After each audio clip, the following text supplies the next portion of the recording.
Hello friends. Current affairs की class में आज हम कुछ नए टॉपिक्स कवर करने जा रहे हैं। हमारा पहला टॉपिक है golden joint of Chenab railway bridge. Chenab railway bridge जो है ये दुनिया का सबसे हाईएस्ट ब्रिज है। ठीक है।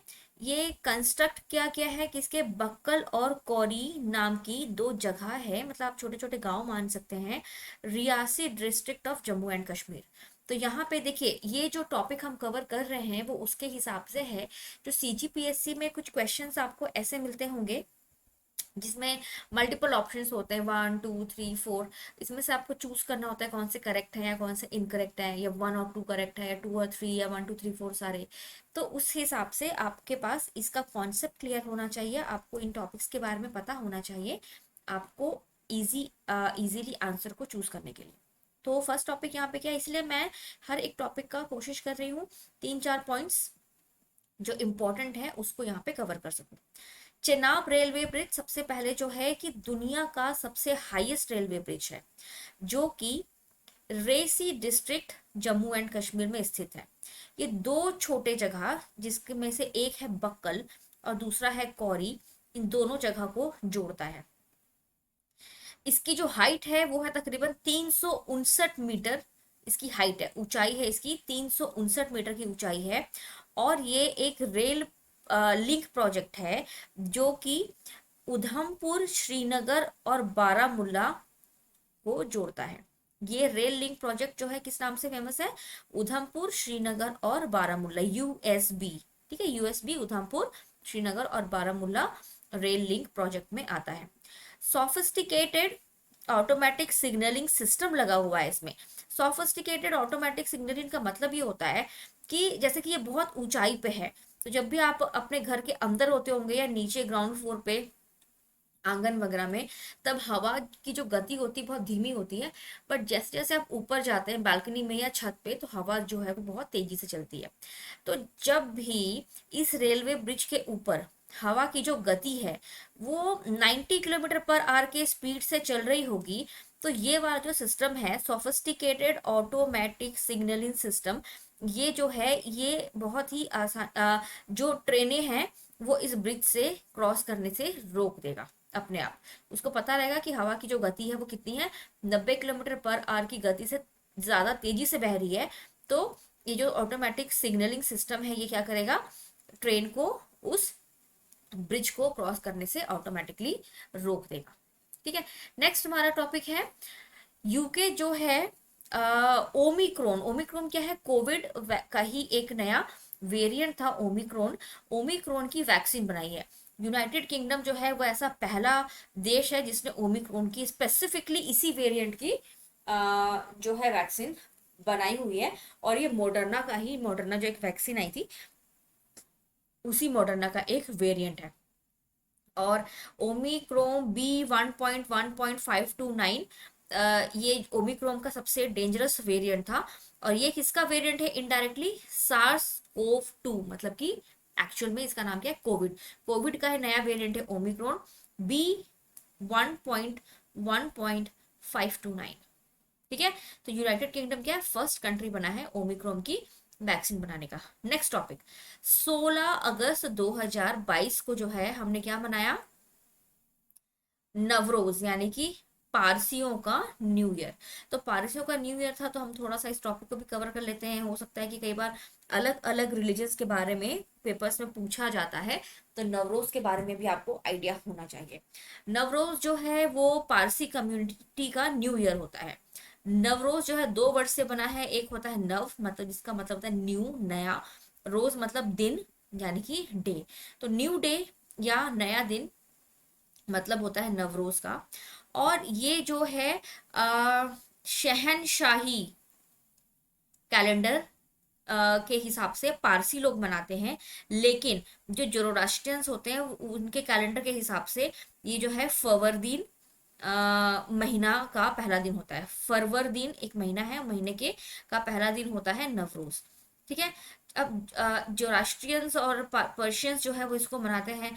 तो जोरास्ट्रियंस जो एक रिलीजन है वो किसके द्वारा सेटअप किया गया था, प्रॉफिट जराथुस्ट्रा। सॉरी अगर मैं इसको रॉन्ग प्रोनाउंस कर रही हूँ, मुझे इसके बारे में ज़्यादा जानकारी नहीं है इसीलिए। तो जो ये जो जगह है ये कहाँ पे किया गया था? प्रेजेंट डे ईरान में। ज़राथुस्त्रा नाम के एक प्रॉफिट हुआ करते थे, जिन्होंने जोरोस्ट्रियनिज्म की स्थापना की थी। ठीक है। जो नवरोज होता है ये जमशेद जी के हिसाब से भी के साथ भी एसोसिएटेड है, जुड़ा हुआ है, क्योंकि जमशेद जी ने पारसी कैलेंडर को, सबसे पहली बार पारसी कैलेंडर को इंट्रोड्यूस करने वाले कौन थे? जमशेद जी। इसीलिए नवरोज को जमशेद ए नौरोज भी कहा जाता है। जमशेद को क्या कहा जाता है? जमशेद अ नौरोज भी कहा जाता है। और जो जमशेद जी जो थे, उन्होंने पारसी कैलेंडर को इंट्रोड्यूस किया था। और वो कौन थे? एक ससा ससानियन एम्पायर के एक मुनार्क थे। ठीक है। तो ये कुछ चीजें हैं जो आपको नवरोज के बारे में पता होना चाहिए। इसको थोड़ा सा पढ़ लेंगे कि पारसी कैसे बनाते हैं। और अभी क्या होता है, ये लोग अपने डिशेस बनाते हैं, गाना गाते हैं, डांस करते हैं, उस तरीके से ये लोग सेलिब्रेट करते हैं। जो राष्ट्रीय सेलिब्रेट करते हैं एक शहनशाही कैलेंडर के हिसाब से, और दूसरा करते हैं कि जो राष्ट्रीय कैलेंडर के हिसाब से, जो कि फरवरदीन जो है, फरवरदीन महीने का पहला दिन होता है। और नवरोज जो है, जो कैलेंडर है वो किन्होंने इंट्रोड्यूस किया था? शशाइन अंपायर के जमशेद जी ने। और जमशेद नवरोज को इसलिए जमशेद ए नौरोज के नाम से भी मनाया जाता है। ठीक है। 2-3 बार पढ़ेंगे तो आपको ये अच्छे तरीके से याद हो जाएगा। पांचवा हमारा टॉपिक है WHO मंकी पॉक्स के नए वेरिएंट का एक नया नामकरण किया है इन्होंने। एक है क्लैडिस 1, क्लैडिस 2A और क्लैडिस 2B। ठीक है। टोटल 2 वेरिएंट है, क्लैडिस 1 और क्लैडिस 2। और इस क्लैडिस 2 का भी इन्होंने 2 नाम रखा है, A और बी। ठीक है। मंकी पॉक्स जो है, इससे भारत में एक टास्क फोर्स भी बनाया गया है, जो कि हमने पिछले क्लास में इसके बारे में डिस्कस किया था। मंकी पॉक्स जो है, इससे भारत में एक मृत्यु भी हो चुकी है। टोटल 4 पेशेंट्स थे, 2 केरला में, एक दिल्ली में, और एक की मृत्यु हो गई है। जिनकी मृत्यु हुई है उनको वेस्टर्न कंट्री से ट्रैवल करते हुए वो आए थे, और वहां से उनको बाहर से, आउट ऑफ इंडिया से ही लगा हुआ था। मतलब वो संक्रमित होकर के आए हुए थे। जो मंकी पॉक्स है ये कॉन्गो वैली के साइड का एक बीमारी है, जो कि पूरी दुनिया भर में अभी टोटल 15,000 पेशेंट्स को इसने अब तक एज ऑन डेट 17 अगस्त तक नियरली 15,000 पेशेंट्स जो है वो इससे सफ़र कर रहे हैं। बहुत सारी मृत्यु भी हो चुकी है, और WHO ने इसको एक पैंडेमिक घोषित कर दिया है। ठीक है। नेक्स्ट टॉपिक है हमारा पार्टीशन हॉरर्स रिमेम्बरेंस डे, जो कि मनाया जाता है 14 अगस्त 2021 को ये इंट्रोड्यूस हुआ था। 14 अगस्त को हम इसको जो है मनाते हैं। 14 अगस्त को एक दिन और होता है, वो होता है पाकिस्तान का इंडिपेंडेंस डे होता है। और इसको नरेंद्र मोदी जी ने अनाउंस किया था 2021 में। अब पार्टीशन हॉरर्स रिमेम्बरेंस डे हम लोग क्यों मनाते हैं? क्योंकि जब भारत आजाद हुआ था तो बंटवारा हुआ था पाकिस्तान का और भारत का। भारत का और पाकिस्तान का जब बंटवारा हुआ तो ये मोस्टली किस बेसिस पे हुआ? रिलीजन की बेसिस पे, हिंदू एंड मुस्लिम्स। मुस्लिम्स को मिला पाकिस्तान और हिंदूज को मिला इंडिया। अब इसमें जो शर्त रखी गई थी, जो कि बाद में पूरी नहीं की गई, कि भारत के सारे मुसलमान जो है वो पाकिस्तान चले जाएंगे, और पाकिस्तान के जो सारे हिंदू है वो भारत आ जाएंगे। तो इस जो पॉपुलेशन के आदान प्रदान में तकरीबन 10 to 20 मिलियन पीपल जो है उन्होंने कंट्रीज क्रॉस किए थे। मतलब कि पाकिस्तान से भारत और भारत से पाकिस्तान गए थे टोटल 10 से 20 मिलियन लोग, जिसमें से 10% यानी कि 2 मिलियन लोगों की मृत्यु हो गई थी इस पार्टीशन के क्या कहना चाहिए, हिंसा में, या वहां पे बहुत दंगे फसाद हुए थे। तो उसमें जो है 2 मिलियन लोगों की मृत्यु हो गई थी। तो जब हम लोग हमको आज़ादी मिली, खुशी की बात थी, लेकिन ये 2 मिलियन लोगों की मृत्यु जो है ये बहुत ही शर्मनाक और बहुत ही दर्दनाक थी। तो इसी को, और ये कब हुआ था? आज़ादी बंटवारे होने के आसपास, मोस्टली 14 अगस्त को। तो इसीलिए हम पार्टीशन हॉरर्स रिमेम्बरेंस डे मनाते हैं। इसमें एक चीज़ और याद करने योग्य है, वो है शिरिल रेडक्लिफ। शिरिल रेडक्लिफ जो है एक ऐसे इंसान थे जिनको अपॉइंट किया गया था भारत और पाकिस्तान के बीच में बाउंड्री बनाने के लिए। इन्होंने बहुत ही हड़बड़ी में बाउंड्री बनाई थी, और ये भारत कभी आए भी नहीं थे। सिर्फ वहीं से मैप में बैठ करके उन्होंने एक अंदाजन एक लाइन खींची, और उसी को फिर रेडक्लिफ जो है एलओसी के नाम रेडक्लिफ बॉर्डर लाइन का नाम दिया गया, और वो भारत और पाकिस्तान का एक्चुअल बॉर्डर है। ठीक है, हमारा नेक्स्ट टॉपिक है Ayush grid project. Ayush grid project जो है ये एक मेमोरेंडम ऑफ अंडरस्टैंडिंग है between Ayush ministry and ministry of electronics and IT. ये क्या है? बेसिकली मिनिस्ट्री ऑफ इलेक्ट्रॉनिक्स और आईटी जो है वो आयुष मिनिस्ट्री को हेल्प कर रहा है डिजिटलाइज होने के लिए। ठीक है, ये 2019 में एक्चुअल में पहला एमओयू साइन किया गया था 3 साल के लिए, और उसके बाद फिर अभी ये जो आयुष ग्रिड प्रोजेक्ट है ये उसी एमओयू का 3 साल का एक्सटेंशन है। ठीक है, नेक्स्ट टॉपिक है हमारा international intellectual property awareness awareness mission, जिसका नाम है नीपम। नीपम का मतलब होता है कि जो इंटेलेक्चुअल प्रॉपर्टी राइट्स जो होते हैं इसके बारे में अवेयरनेस देना पूरे भारत भर में।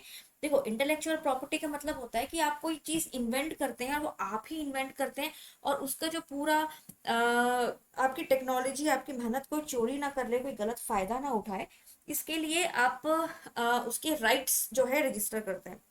तो इसके बारे में एक अवेयरनेस। अब जो इस टाइप का कोई एक नया कुछ चीज लॉन्च करेगा या नया इंट्रोड्यूस करेगा तो वो कौन होगा?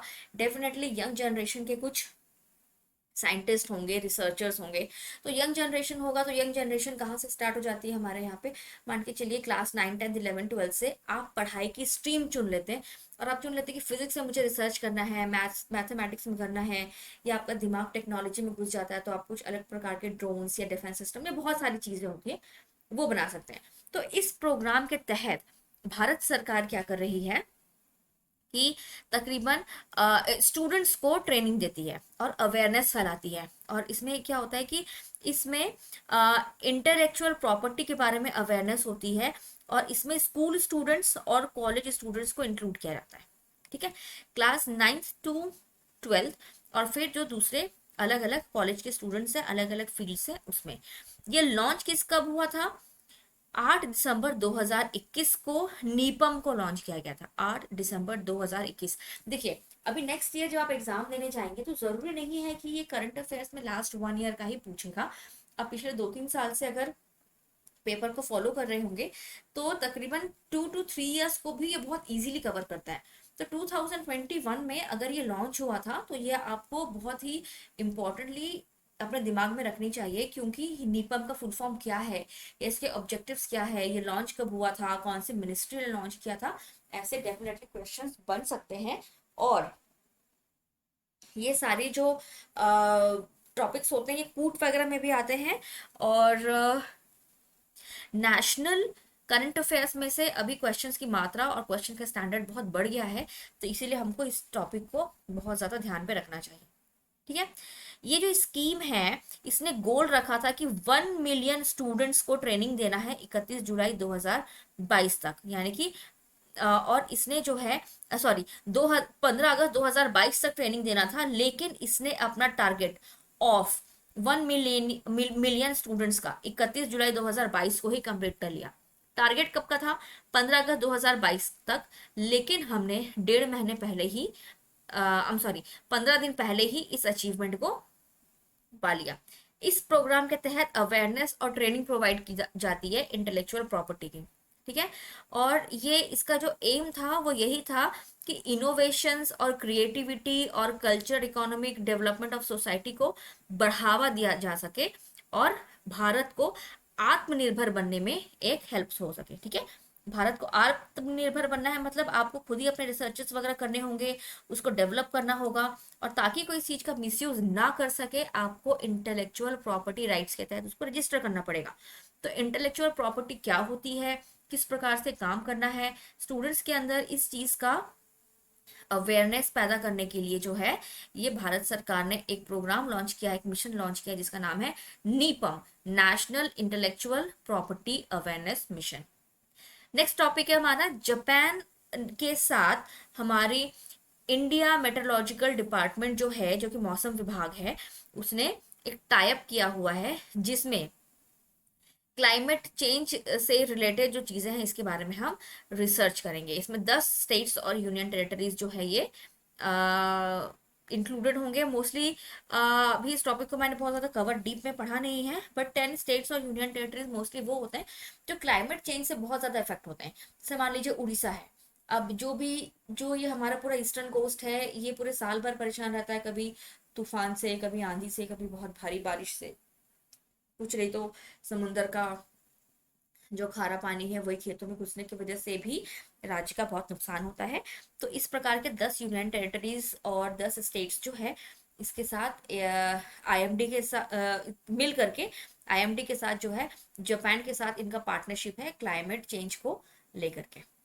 ठीक है, नेक्स्ट है उदर शक्ति। उदर शक्ति क्या है? उदर शक्ति एक एयरफोर्स, जॉइंट एयरफोर्स एक्सरसाइज है। किसके किसके बीच में? मलेशिया और भारत के बीच में। ये बाइलेटरल है, मतलब सिर्फ दो पार्टीज होंगी, Indian air force and royal Malaysian air force. और ये कहाँ पे हुआ? ये हुआ मलेशिया में, इसका समापन हुआ। नेक्स्ट है world organ donation day. World organ donation day कब मनाया गया? 13 अगस्त 2022 को। और जो हम लोग नेशनल ऑर्गन डोनेशन डे का मनाते हैं 27 नवंबर को, लेकिन जो इंटरनेशनल होता है, जो वर्ल्ड ऑर्गन डोनेशन होता है, वो 13 अगस्त को होता है, जो नेशनल होता है। अगर आपसे क्वेश्चन पूछा जाएगा तो आपको ये ध्यान में रखना है कि उसने वर्ल्ड पूछा है कि नेशनल। अगर वर्ल्ड पूछा होगा तो आप लिखेंगे 13 अगस्त, और अगर national organ donation day of India कब है तो हम लिखेंगे 27 नवंबर। ठीक है, next topic international youth day. इसमें भी आपको दो चीजें ध्यान रखनी है। इंटरनेशनल यूथ डे 12 अगस्त को मनाया जाता है, और जो हमारा नेशनल यूथ डे है ये हमारे स्वामी विवेकानंद जी के जन्म तिथि पे, यानी कि 12 जनवरी को मनाया जाता है। ठीक है, तो 12 जनवरी तो आपको इजीली याद होगा क्योंकि स्वामी विवेकानंद जी का जन्म तिथि है और हम नेशनल मनाते ही हैं। बस 12 अगस्त जो है वो इंटरनेशनल होता है, आपको ये याद रखना है। तो इंटरनेशनल यूथ डे जो हमने 12 अगस्त 2022 को मनाया, इसका थीम क्या था? Intergenerational solidarity, I am sorry, solidarity creating a world of all ages. ठीक है, ये इसका थीम है। तो बहुत सारे आपके मल्टीपल चॉइस क्वेश्चंस में आपको थीम के वगैरह में भी अभी रिसेंट कुछ सालों में 2-3 क्वेश्चंस पूछे गए हैं, तो आपको ये भी पूरे रटने की जरूरत नहीं है, बट आपको इस चीज का आइडिया होना चाहिए कि इंटर जनरेशन की बात कर रहा है और creating a world for all ages की बात कर रहा है। ठीक है, next is phase 2 of fortified rice scheme. Fortified rice scheme में क्या होता है कि फोर्टिफाइड राइस ऐसे होते हैं जो कि कार्बोहाइड्रेट के अलावा जिंक या कोबाल्ट या इस टाइप के में भी जो मिनरल्स है उसमें रिच होते हैं। तो भारत में जो कुपोषण है, इस चीज कुपोषण को दूर करने के लिए ये फोर्टिफाइड राइस स्कीम के तहत, पीडीसी के तहत जो है ये चावल बांटा जाता है। और इसको प्रधानमंत्री पोषण शक्ति निर्माण, प्रधानमंत्री पोषण शक्ति निर्माण, पीएम पोषण एक स्कीम है। अब दूसरी स्कीम है ICDS, integrated child development services. इन दोनों के थ्रू जो है ये फोर्टिफाइड चावल का वितरण किया जा रहा है।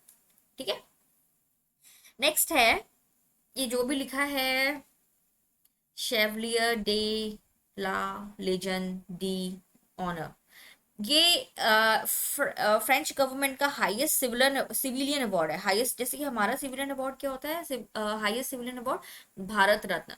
तो ये भारत रत्न जो सॉरी, ये जो फ्रांस रत्न है ये किसको दिया गया? शशि थरूर जी को। क्यों? क्योंकि इन्होंने फ्रेंच लैंग्वेज में एक स्पीच दिया था जिससे वो लोग बहुत ही ज्यादा प्रभावित हो गए थे। फ्रांस या जर्मनी या इस टाइप के आप यूरोपियन कंट्रीज में जाएंगे तो वहां पे जो उनका वो होता है, उनकी लैंग्वेज, वो अपनी लैंग्वेज को बहुत ही पर्सनली और बहुत ही प्राउड फीलिंग से लेते हैं। तो सिर्फ एक फ्रेंच स्पीच सुनने के बाद वहाँ की गवर्नमेंट, वहाँ के लोग इतने ज्यादा इन्फ्लुएंस हुए कि हाईएस्ट सिविलियन अवार्ड जो है वो किनको दिया? शशि थरूर जी को। हालांकि ये पहले इंडियन नहीं है ये वाला ऑनर पाने के लिए, और बहुत सारे इंडियंस हैं, इसके बारे में अभी नेक्स्ट स्लाइड में आपको बताऊंगी। लेकिन ये जो अवार्ड है इसको आपको पता होना चाहिए कि नेपोलियन बोनापार्ट ने स्टार्ट किया था। इन 1802 में 1802 में नेपोलियन बोनापार्ट द्वारा द्वारा स्टार्ट किया गया, शुरू किया गया ये अवार्ड था 1802। मतलब कि दिस इज टू ओल्ड, मतलब ये बहुत ही पुराना और बहुत ही महत्वपूर्ण अवार्ड है फ्रांस का। ठीक है। और ये शशि थरूर को जो है और भी ऐसे अवार्ड मिले हैं, ये अवार्ड मैं बिल्कुल भी इसका प्रोनाउंस नहीं कर पाऊंगी। ये जो भी लिखा है ये एक्चुअल में स्पेनिश टाइटल होता है और स्पेन के लोग प्रोवाइड करते हैं। शशि थरूर को ये भी मिल चुका है 2010 में। ठीक है, एक बार ट्राई करके देखिए इसको पढ़ने का। Encomienda de la Real Order Espanola de Carlos three. Oh my god. तो ये भी अवार्ड है जो कि स्पेन का है और ये अवार्ड दिया गया है 2010 में शशि थरूर जी को। तो ये अवार्ड जो है ये स्पेसिफिकली स्पेन का ही है और शशि थरूर जी को ही दिया गया है। ठीक है। शशि थरूर कौन है? कांग्रेस के एक पार्टी मेंबर हैं, कांग्रेस के कार्यकर्ता हैं। वो मेंबर ऑफ पार्लियामेंट भी हैं शशि थरूर।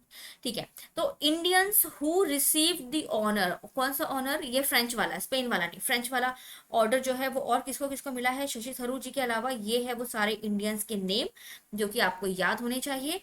बट इसमें सबसे इंपॉर्टेंट वो रहेगा जो कि सबसे पहला मिला था, मतलब कि महाराजा प्रताप सिंह ऑफ उदार। महाराजा प्रताप सिंह जी को 1918 में यह अवार्ड मिला था। उदार के महाराणा प्रताप सिंह जी 1918 में यह अवार्ड मिला था। और उसके बाद ये नाम आप मोटे मोटे पढ़ लीजिए। हो सकता है कि आपको मल्टीपल ऑप्शन में से तीन ऑप्शन, चार ऑप्शन दिए जाए जिसमें से जो एक ऑप्शन हो जो कि ये अवार्ड ना मिला हो और आपको इन सब में से चूज करना हो। तो ये अगर आपको मोटा मोटा याद रहेगा दिमाग में कि हाँ ये नाम थे, तो आप इजीली उस ऑप्शंस में से सही आंसर को फाइंड आउट कर पाएंगे। तो एक है महाराजा प्रताप सिंह जी ऑफ उदार इन 1998 को तो मिल चुका है। जेआरडी टाटा, सत्यजीत रे फिल्म मेकर थे, टाटा तो आप जानते ही हैं। ई श्रीधरन जो कि हमारे साइंटिस्ट हैं। Amitabh Bachchan film industry. Madam Lata Mangeshkar ये सिंगर हैं। Shahrukh Khan film industry. Kamal Haasan film industry. Ratan Tata industrialist. Azim Premji industrialist. उसके बाद फिर नेक्स्ट नाम किनका आएगा? शशि थरूर। तो ये आपको पता होना चाहिए, थोड़ा सा आप इसको याद कर लेंगे तो आपके लिए ये इजी रहेगा। ठीक है। तो यहाँ आज का हमारा टॉपिक खत्म होता है। आपको अगर ये वीडियो अच्छा लगा तो प्लीज वीडियो को लाइक करिए। कोई भी डाउट है तो प्लीज कमेंट में लिख करके मुझसे पूछिए। और अपने फ्रेंड्स के साथ ज्यादा से ज्यादा वीडियो को शेयर कीजिए और चैनल को सब्सक्राइब करिए। Thank you.